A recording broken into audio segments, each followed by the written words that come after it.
आपने I mean comment किया था तो वादा तो पूरा करना पड़ेगा।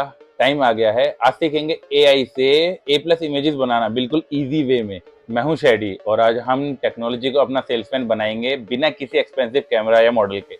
सबसे इजी तरीका है प्रॉम्प्टिंग। इसका मतलब है एआई को कमांड देना। जैसे आप अपने स्टाफ को समझाते हो वैसे ही एआई को समझाओ। सबसे पहले हीरो शॉट। एआई को बोलो प्लेन व्हाइट बैकग्राउंड 85% कवरेज। ये अमेजोन फ्लिपकार्ट की पहली रिक्वायरमेंट है।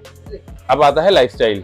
एआई से कहो एक रियल ह्यूमन आपके प्रोडक्ट को यूज कर रहा है, इससे ट्रस्ट और रिटर्न्स कम होते हैं। याद रखिए एआई सिर्फ एक टूल है, स्टोरी आपकी होनी चाहिए। प्रोडक्ट की टेक्सचर और क्वांटिटी हमेशा चेक करें ताकि कस्टमर आपके कंफ्यूज ना हो। अगर पीडीएफ अभी तक नहीं मिला है तो नीचे कमेंट कीजिए, आपको पीडीएफ मिल जाएगा। अगले वीडियो में बात करेंगे 10 ऐसे प्रोडक्ट जिनके लोअर रिटर्न्स हैं। तब तक के लिए टेक केयर।